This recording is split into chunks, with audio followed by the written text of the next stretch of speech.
How's the brain trust? Are you guys holding up? We finished discussing skate skis, and it's time to do classic skis. My head's going to explode. I didn't script this one, and I didn't think that as much about it. This is going to be tricky because the classic world got thrown into disarray for me this year. But anyway, well, I'll get there. We'll discuss it. The classic skiing is always fraught. That was so simple for me for so long. Yeah, what happened? Madshus. You going to blame it on those guys? Well, they just upped the bar to a level where I wasn't even sure I could be satisfied by anything anymore. Oh, God. Yeah, I know. It's terrible. What did you do about it? Double poled a lot. Oh, God. Okay, classic skis. We're going to talk classic skis. We're going to start with Fischer. Like the skate skis, Fischer classic skis represent an incremental evolutionary journey over a lot of time. When we were first establishing Caldwell Sport in its current iteration in Putney in 2011, we were picking the vast majority of our skis in that 902 camber. Because for pretty much all purposes, it just had a great feeling. That the tail splay at the back of the ski resulted in a rolling camber that allowed you to just kind of fall into the kick zone, and it was just awesome. Just great to ski on. In time, Fischer has evolved that 902 to have a little more height and a little more strength in the pocket. We've moved from a carbon-like construction to Speedmax construction with stronger, thicker core material. There have been some changes in that 902 ski has gotten pushed toward basically higher carrying capacity, which it should have been from the outset, and it just wasn't. It was more of a hard wax ski that we could try to pick stiff to be a Klister ski. Now it's really a higher capacity ski that's still quite universal, but it doesn't fit the bill for a cold classic ski. Fortunately, the 812 model, which had a bad patch at the introduction of Speedmax because it was egregiously slow. It was just too flat and low, and it was really hard to get it to run fast, has really picked up the slack and gotten very good in the last couple of years. Amy, tell us about Fischer classic skis. I'm a huge fan of Fischer classic skis, both the 902 and 812, and as you were talking about, I think in particular over the last year or two, that 812 has really improved to the point where, I think what you're talking about, where you can't quite get the kick you want on the 902, but now the 812 has really come along, so you can find skis for just about every condition.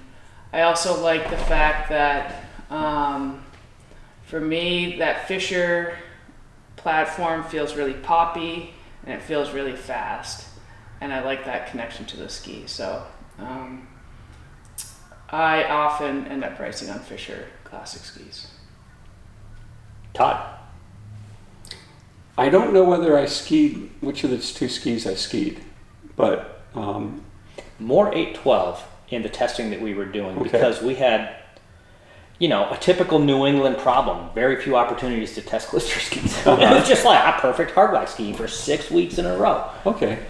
I thought they were great. I've always enjoyed Fischer skis for classic skiing. They're really predictable, easy to kick.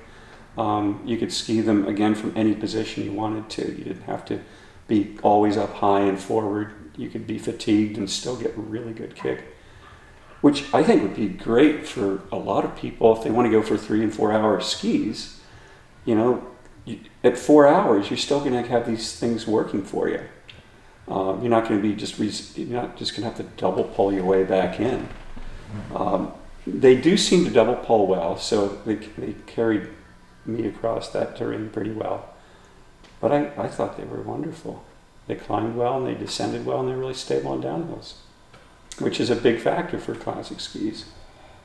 Yeah, I would say the same. They performed reliably and well. Yeah. My feeling is that they finally really got a range out of the 3 models. The cold 812 is a feels like a different camber to me than the Plus 812. The Plus 812, I believe the high point's back a little bit and it wants to ride a little higher. I would pick those Plus skis a little stronger than the Cold skis. The Cold skis generate speed from a lower platform really, really well, but to do it, they have to push that high point out a little more. And I think the Cold Fischers might be the best straight up cold soft snow ski out there right now. They've been fantastic the last couple of years. The 902 remains a reliable favorite, and I think it's only gotten better with the evolution towards stronger material because it does make it more purpose driven. Are there differences in base materials between those? So the Cold ski is an A5 base. Mhm. That's their cold base, the same one that you liked Yeah. skating. The Plus models, both 902 and 812, are the 28 base, which is just the most universal base ever to have been developed. Easy to work on. Very easy to work on, very wide range in its performance. At a World Cup level, Fischer utilizes that 28 base overwhelmingly, and they produce cold cambers with the 28 base. They use the A5 base relatively little. The A5 is a real asset when you get into North American cold, which is pretty different from most European cold. We have Siberian conditions through the entire Midwest, and we have alpine dry out west, and it's a pretty unique climate in North America compared to Europe, where they get a lot of Gulf Stream moderation in their weather patterns with Atlantic moisture. Yeah, interesting. Okay, Madshus. Amy, did you ever ski the Madshus classic skis? I did, but I'm trying to remember if they were 202s all the time or if you had some 197s this year. I didn't have a lot of 197s out on the snow. I might have put you on a couple, but I think I was working on skis for me more, and at a healthy 15 pounds heavier than you, Yeah. that might have been a little much. I don't think you had a great feeling on those skis. No, Didn't like them. I did not like them. Mostly hard to get kick, Hard to get kick. because I was working with them. And I feel like they feel just like I don't like the binding connection, how it feels. It doesn't feel like I'm connected to the ski very well. And I don't know why that is. I think we even changed bindings, and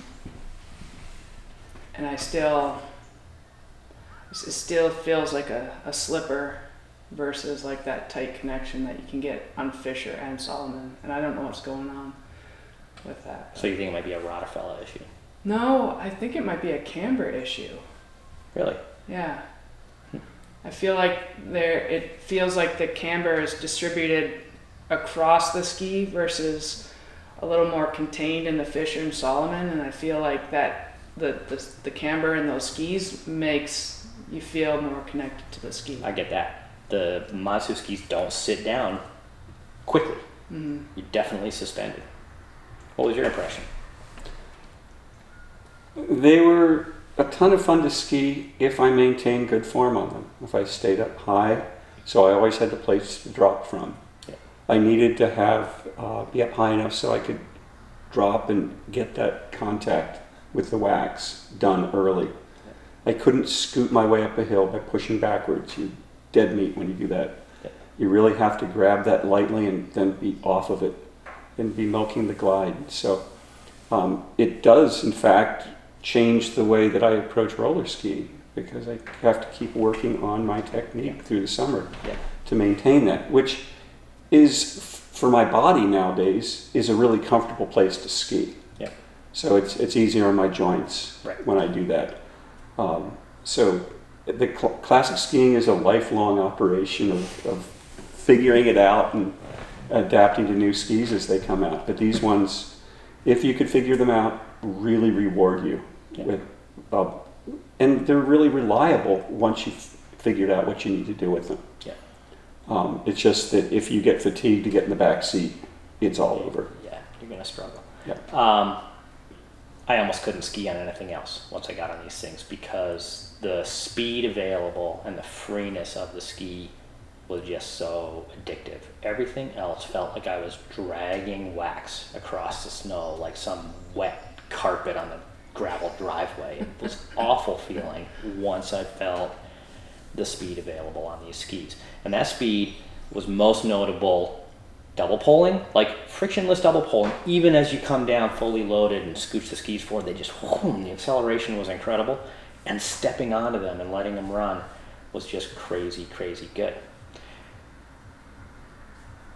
You can't get that feeling just by jacking the other cambers up. So let's talk through this just a little bit. Fischer, back in, when was it, 2000 or something, when they came out with 812, it was a long time ago, introduced what what they termed a box type camber. So it's a long, flat camber, and you stand way at the back of it, and the whole thing kind of like goes like this. It kind of collapses together.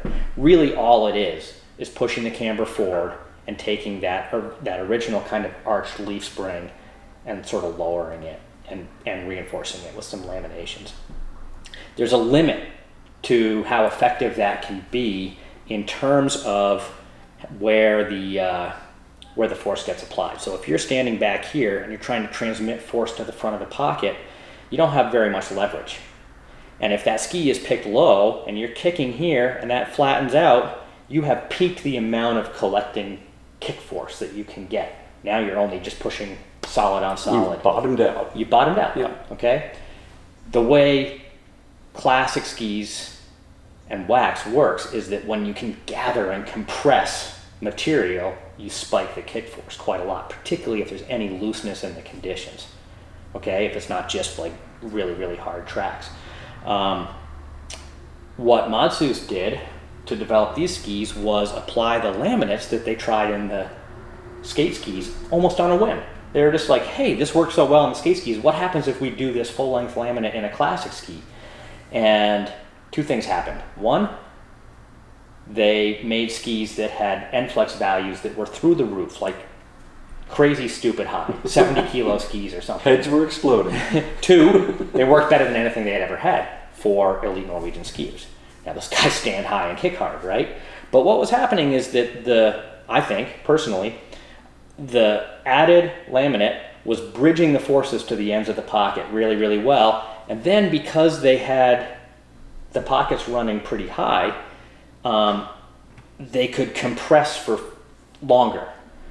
They had to bring the high point under the foot. When they had the high point in front of the foot, you couldn't kick the skis at all. They might as well have been skate skis. In fact, they basically were skate skis.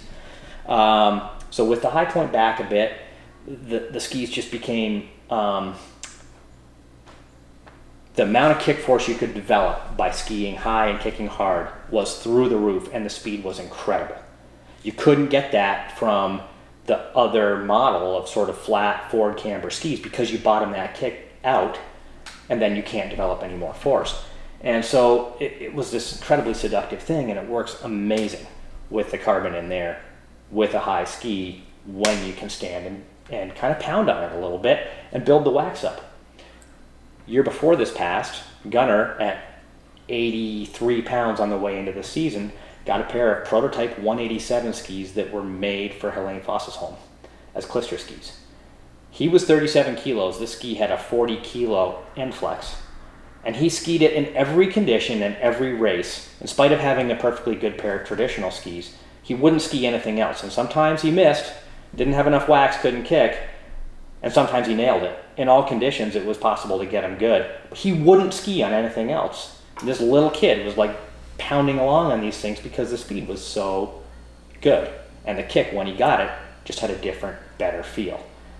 This is what I mean when I say that Madshus kind of upended the cart, because this isn't a simple solution. They also introduced the same camber concept with that laminate removed at the behest of the Norwegian domestic race program director, who wanted easier skis for junior skiers. They did it in the 197 skis first, and the skis were great. They were awesome. I skied on a pair when I visited in December several years ago, and they were some of the best skis I'd ever been on. So the cold skis that were put out this year all had no laminate reinforcement, but that camber concept. The problem I found was that as that camber came down, they kept the bridge length just as long, and they got into the age-old problem of having excess length without enough reinforcement or strength to hold it, and the window of opportunity for conditions and wax got very, very small. Specifically, if it started to warm up and you got into the warm violet wax range, the skis would just start sucking because you're so low all of a sudden. The camber concept needs to carry with some height, and the height needs strength to reinforce it. I think that the K3 wet model ski is a straight better solution, and I had better luck with it unless I could really afford to dedicate a pair for the day in cold conditions. Having said that, the cold skis got a lot of success this year. We have a lot of very happy customers from cold skis. But on the other hand, that was also the source of the greatest frustration, was trying to get that just right. We had to shuffle some stuff around and replace a few things to make people happy. And then they were very happy. But trying to nail it on the cold end did leave us, more or less on equal footing with other brands. Yeah. I always wanted a little more. And the only time I got a little more is when I could get that laminate ski, the wet one, really singing like I wanted it to. And then everything else I put on the snow felt dog slow and terrible. To the point where I would just double pole and run willingly and happily in spite of loving just a nice, open, relaxed classic stride, because it was just like, you can't not have that speed once you've had the speed, man. But I think that's also what we saw with Gunnar, is that he got addicted to that speed, but then he runs like a slow little baby up the hill. It wasn't always the best. And it wasn't if always you're the not best that strong in the double pole, the whole... Like an 83-pound kid, the race times, like, you're putting yourself at a disadvantage by not having the kick. Some days, It's a work in progress. I think we found, let's say this year Gunnar had 197s, he had cold skis and he had wet skis, and it was a cold winter, and he skied on the cold skis all winter long. He had good skis. He really liked his skis this year on the cold skis. I think I struggled with them more than most, and more than anything, I just felt like I wanted the feeling of that high camber, but I didn't feel like... I wish they had made that cold ski with a shorter camber bridge so that it would transmit those forces in the way that the higher K3 ski does. I just felt like without the reinforcement, those lever arms were too long and couldn't support the same transmission to get that gathering, building kick force. Is that sort of more similar to the old school Fischer, what was it, the 110 mold? Or? It is a little more similar. The difference there, and I have some 110s and I took them out this year. I have several pairs of those actually, because I always loved the feeling of skiing on those skis. The difference there is that those skis have much damper material, so they didn't have carbon reinforcement, which meant that to get the strength, they were harder, if you will. They were harder to get the transmission strength across the beam. The skis were just stiffer, and the pocket was like I was saying, more compact. I think I actually want the cold ski to be a little more like that 110. The reason the 110 didn't work ultimately as a race ski is that it just couldn't hold modern double pole speeds with a low camber. And I really feel that Madshus did something different here to get the double pole speed really high.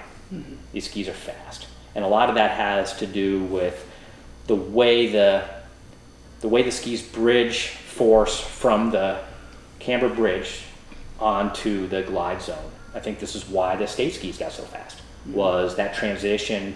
The added laminates really did something there that made the ski accelerate just remarkably well. And these are the fastest classic skis I've ever stood on. I mean, the run out on these things coming off of a long tuck downhill, like skiing back Ruthie's through the swamp, where there's all those downhills, like we're talking Craftsbury now, like you're coming down, and it's just endless kind of low grade to flat run outs, and you could just sit in a tuck while other people are double pulling, and you're just like, this is so fun. Well, this is why it's really important for people that are looking for skis, working with us, to really clearly identify where they're skiing and what they want to do. And this back and forth is really critical in how we pick a ski for those customers. That the detail that we can work with there is really important. I got the best feedback of any skis we've ever picked this year from Madshus Classic skis. in particular, when I pitched out a tin or two of the Clister mix waxes that we use, along with some instructions on how to use them.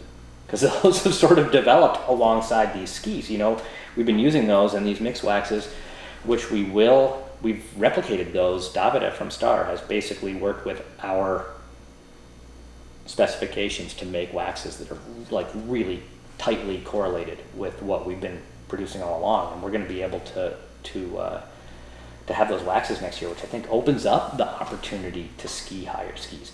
Look, this is the direction of racing. FIS took double pole only off the books by introducing striding zones and by introducing course changes. And what we've seen, I don't think there were striding zones on the World Cup this year, or at least they were much more invisible. And yet everybody has made the adjustment. The solution is run faster skis and leaner kick. That has to be the solution. That is where racing is going. There are different approaches to that. Madshus put themselves pretty far up there. Teams that were adopting these skis ran into the same problems we were having. I was in touch with Svein Ivar about this during the season, and he was seeing the same thing. It's not a finished process of development for sure. They're continuing to push this ahead, but the skis we had this year, I feel like as we refine our waxing solutions, offer big opportunities for evolving classic skiing that maintains classic skiing as part of the sport instead of just turning it into double pole. Well, this is where you always use the word tackiness coming in. Because you want something that with enough impulse is going to grab. Well, okay, so this is also interesting because these skis support stiffer, less tacky, stronger waxes. So when we're talking about waxing and we get into softer materials, the wax can have strength, which is to say that it supports crystals physically by embedding and holding. Or it can have tackiness, which is like I refer to it as flypaper kick, where it's really, really like contact-based light pressure.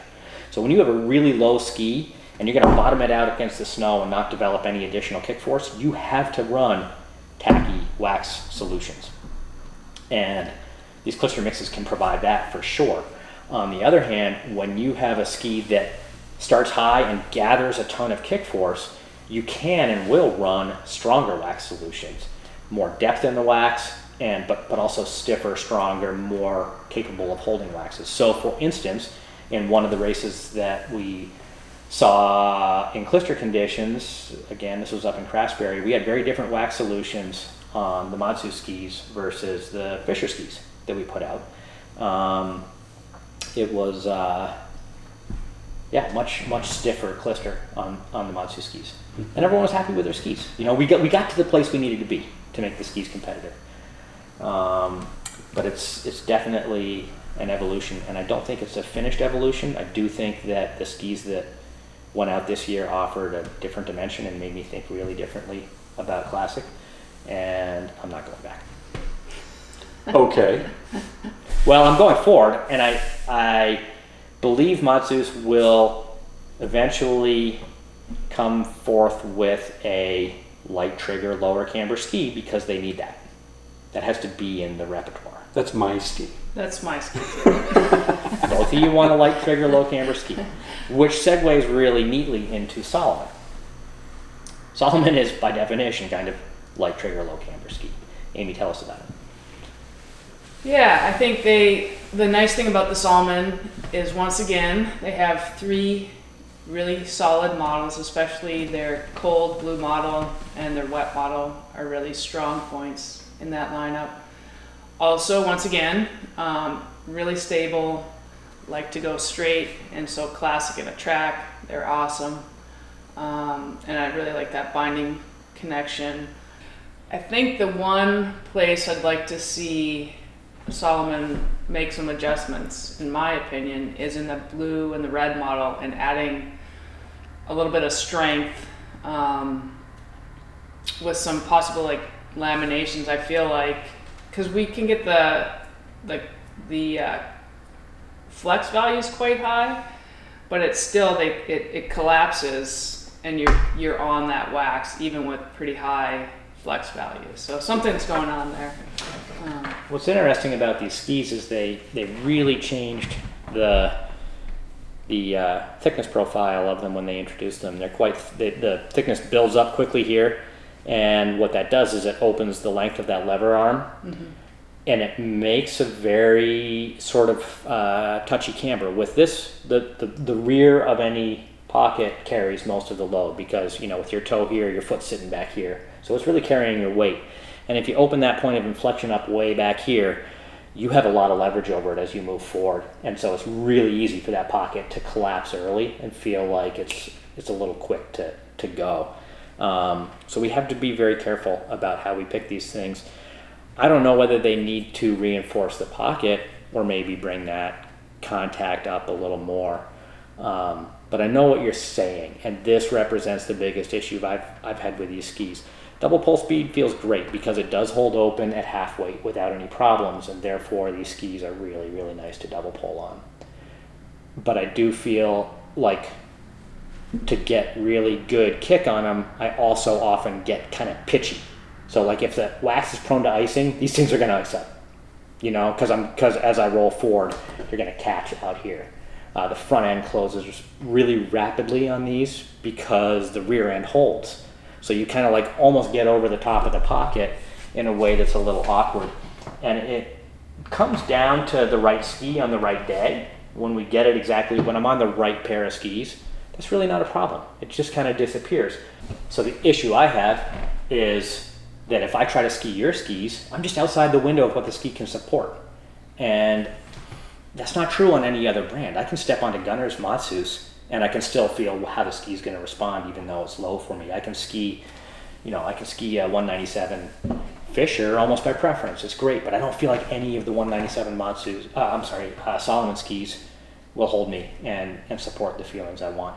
I think Todd and I had a day testing where the Salomon skis we had out there were a pair of pretty strong 197s. Those were terrible skis. The numbers were high enough, but the skis just wouldn't work, and then you couldn't even kick them because the numbers were too high for you. I think they need to be skied in a particular way too. How's that? Well, I think that on the Madshus, you up high and forward. That's where you need to work them. Mm-hmm. Fischers, you can be anywhere, but on the Salomons, I think you're going to be skiing midfoot a lot more. And you can probably throw your foot forward a little bit and roll onto it gently versus trying to hammer it. Yeah. So if your impulse is to hammer, maybe you should be on a different ski. But if you just want something that reliably grabs the snow lightly and you can keep it gliding by standing in the right spot, they're gonna be really fun. It's also worth noting that we sold out of skis in 202 and a lot of the mid-value 97 skis that would have been appropriate for all of us really early. Yeah. We couldn't get enough of them.